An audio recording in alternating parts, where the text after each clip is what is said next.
Soft piano music plays. A faded photo of John with his grandchildren sits on a worn wooden table. Outside, a gentle breeze stirs the trees. This is John Hess, 74. A retired high school history teacher who spent most of his life in a quiet town in Kentucky. The kind of man who wore flannel on Sundays, told war stories with a slow drawl, and made the best scrambled eggs in 3 counties. For years, his days were filled with purpose grading papers, tending his garden, volunteering at the local library, and most of all, spending time with his grandkids. But 2 years ago, everything changed. It happened quietly, no ambulance, no sirens, just a dizzy spell in the kitchen. He sat down, blinked a few times, and couldn't quite explain what felt off. The doctors called it a minor stroke. Not the kind that takes your voice or your memory, but the kind that slowly steals your stamina, your clarity, your sense of control. Suddenly, everyday things became harder. Getting out of bed, lifting a bag of groceries. Even reading the paper some mornings, John followed his doctors. Advice took the medication, went to rehab. Even started walking around the block when he could. He did all the right things, but still, he didn't feel right. I wasn't sick enough to be in a hospital, he once said, but I wasn't well enough to feel like me. He stopped working in the garden, laughed less, spent more time in his recliner. He felt like life had dimmed just a little. Not gone, just quieter. Faded. And that scared him more than the stroke itself. Because John wasn't used to sitting still. Late afternoon sunlight spills across John's kitchen table. A kettle whistles softly in the background. An old friend, Martha, sits across from him, cradling a mug of tea. John had not seen Martha in years. They used to teach at the same school. She had retired early and moved to Tennessee. Now she was back for a short visit, and they were catching up like no time had passed. They talked about former students, aches and pains, the price of gas. Then almost casually, Martha asked how John had been feeling since the stroke. He paused, looked out the window, and said the truth in managing. But I feel like I'm just fading. Martha nodded like she understood more than she let on. I know that feeling, she said. My uncle had a stroke too a few years ago. Not as mild as yours, he struggled. For a long time, meds helped, some therapy too, but it wasn't until he tried something different that he started to come back. John raised an eyebrow. Different how? She smiled. An old herbal remedy. Nothing fancy. Bamboo leaves, fresh pineapple, a bit of ginger and salt. It's something my grandmother used to make. John chuckled. That sounds more like a smoothie than medicine. Martha laughed too, I know. But he drank it for a few weeks and he swore by it, said it gave him clarity. Energy helped with his blood flow. It's not a cure. But maybe it's something. John didn't say much after that. They finished their tea, talked a bit more about the past. But that night, as he lay in bed staring at the ceiling, he couldn't stop thinking about what she said. Leaves, fruit, ginger, salt, simple things, natural things. He wasn't one for alternative stuff. Never had been, but he was tired. Not just physically, but tired of feeling like he was standing still while the world moved on. And maybe there was something in what Martha shared. Maybe it was worth a try. Early morning in John's kitchen, the window is slightly open. Birds chirp softly outside. Steam curls from a pot on the stove. John stood by the counter, squinting at the crumpled notepad where he'd scribbled Martha's instructions. 200 to 300 grams of bamboo leaves, 15 liters of water. Simmer, don't boil hard, 20 to 30 minutes. The leaves, dried and sharp-edged, gave off a faint, earthy scent as he dropped them into the pot. The water turned a soft golden green as it gently bubbled. The smell filled the kitchen, clean, grassy, faintly medicinal. While the tea simmered, he peeled and cored a ripe pineapple. The juice was bright and fragrant. He added a thumb-sized piece of ginger and just a pinch of salt, blended it, and poured it into a mason jar. It felt old-fashioned. In a good way, not like mixing pills from a bottle, more like something his grandmother might have done, more like care. That first day, John drank the tea slowly, like Martha said. Not all at once. Just sipped it throughout the day, replacing water. He kept it warm in a thermos, even brought it out to the porch while reading the pineapple ginger juice he saved for the off days as instructed. 5 days on the tea, then 5 days on the juice. It wasn't bad. The tea was slightly bitter at first, but clean. It reminded him of green tea, only stronger and deeper. The juice was surprisingly pleasant. Refreshing, slightly spicy and sweet with just the right edge of salt to balance it. He didn't expect anything, really. He wasn't looking for miracles. But something about the act of it, all the chopping, the boiling, the sipping, gave his days a rhythm he hadn't felt in a long time. Maybe the healing starts with the doing, he thought to himself one morning. By day 4, he noticed his hands weren't as cold. His sleep, which had been light and restless for months, began to deepen. He started waking up a little earlier without an alarm, and for the first time in months, he felt the pull to move. Not out of obligation, but because he wanted to. The difference was subtle but real, and he kept going. Late morning. John steps outside holding a mug of tea. The garden is beginning to show signs of life. Tiny green shoots. A few early flowers. A robin hops across the lawn. Weeks passed. The routine continued. Tea for 5 days, juice for 5 days, repeat.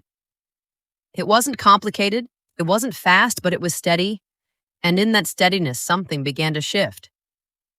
John noticed it first in his legs. He used to hesitate when getting out of bed, holding onto the nightstand for balance. Now he stood up in one smooth motion. His knees didn't buckle. His calves didn't tremble halfway down the hall. He began taking longer walks, first to the mailbox, then around the block. Then 2 blocks. One morning he walked to the park for the first time in over a year. He sat on his favorite bench beneath a big oak tree and watched children playing. Their laughter filled the air like sunlight. "You look good." John, his neighbor, called from across the street. "You walking more these days?" He smiled a little bit. Yeah, his energy was returning, but more than that, his interest in life was returning. He started reading again. A mystery novel that had collected dust on his shelf for months now had a bookmark halfway through. He called his daughter more often sometimes, just to say hello. He found himself humming while making tea, sometimes even singing an old tune under his breath. It surprised even him. The changes weren't just physical. Something was lifting.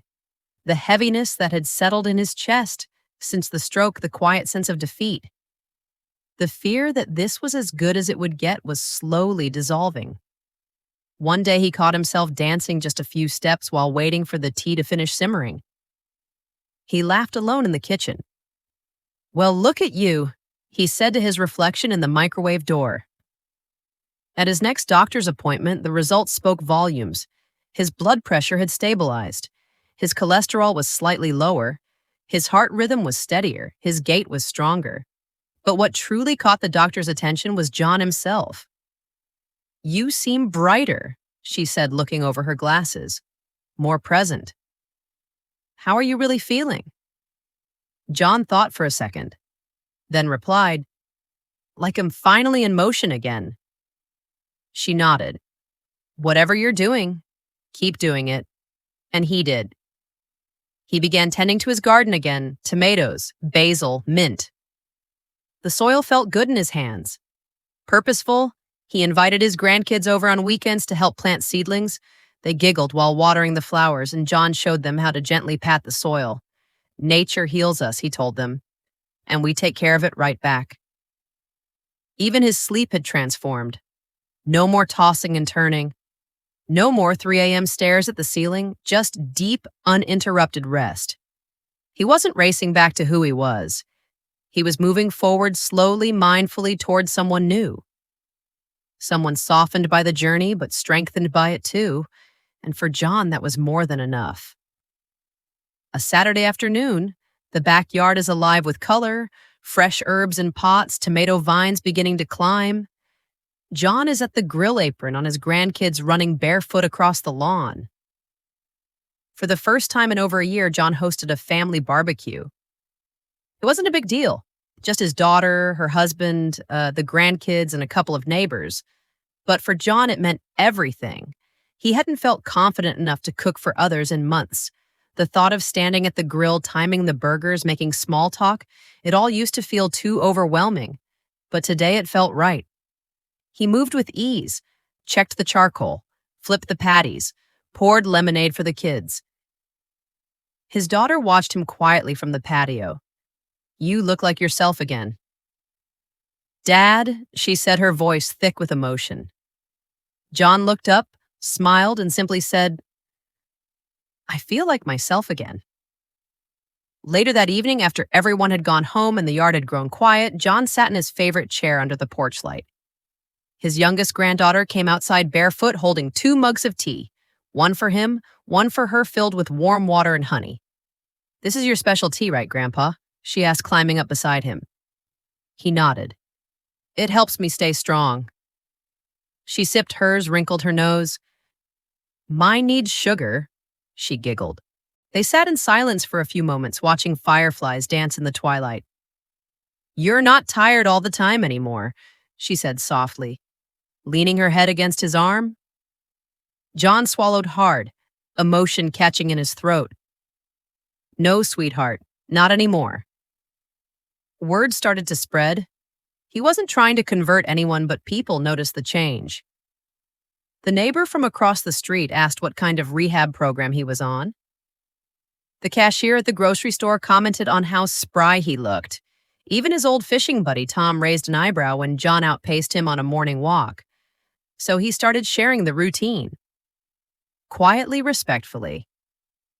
"It's not a miracle," he'd say, "but it's helped me feel more like me." Some listened, some shrugged. That was okay. John had learned that healing wasn't something you could force on others. It had to be chosen, experienced, lived. What mattered most was that he had chosen it. Early morning dew clings to the edges of John's garden. He stands quietly among the tomato vines, watering can in hand. He pauses, looks up at the sky. A faint smile forms. John never believed in miracles. He wasn't a skeptic. Just grounded, he believed in science and medicine, in common sense. But this wasn't about rejecting any of that. It was about embracing something more. Something quieter, more ancient, more alive. It wasn't about curing anything. John would say later, it was about remembering how to feel whole again. He didn't credit the tea or the juice with saving his life. What they did was invite him back into it. Each cup of bamboo leaf tea, each glass of pineapple and ginger, every step of the process reminded him that he could still do things, still care for his body, still listen, still choose to show up. One small sip at a time, he wasn't trying to turn back the clock. He was learning to move forward with grace.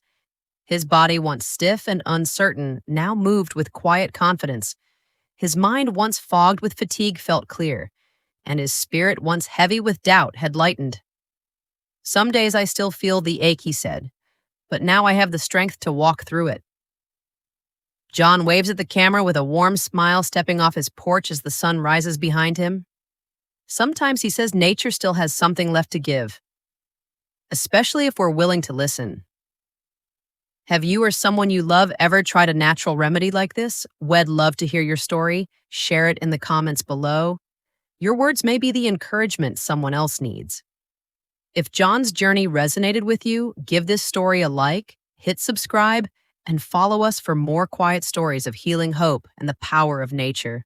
Sometimes the simplest things make the biggest difference.